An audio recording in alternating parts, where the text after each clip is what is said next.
To'yinli O'zbekiston Respublikasi Konstitutsiyasiga har qanday sharoitda o'z burchimni vijdonan bajarishga tantanali ravishda qasamyod qilaman.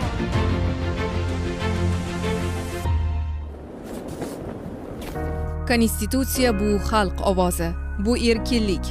Konstitutsiya o'z fikrlarimizni ifoda etish, e'tiqod va orzularimizni qo'rqmasdan amalga oshirish imkoni. O'zbekiston Respublikasi Konstitutsiyasi 1992-yil 8-dekabr kuni qabul qilingan.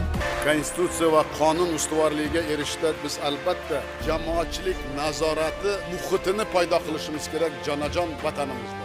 Agar shu jamoatchilik fuqarolarimiz befarq bo'lmasa, bu mani vatanim, mani mahallam, mani rayonim, mani shaharim, mani jonajon O'zbekistonim deb harakat qilsak, albatta hamma o'zgaradi.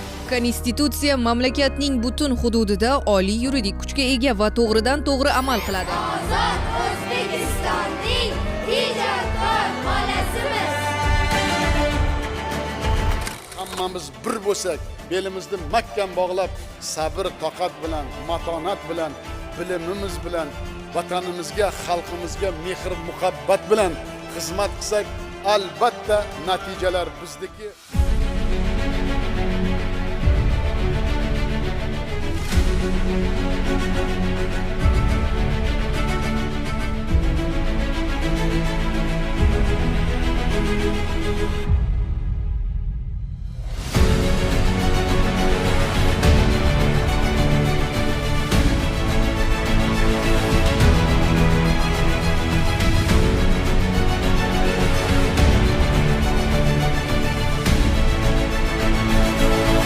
Millat sifatida belgilab beruvchi huquq va erkinliklarimiz kafolati bo'lgan Konstitutsiya kuni muborak bo'lsin.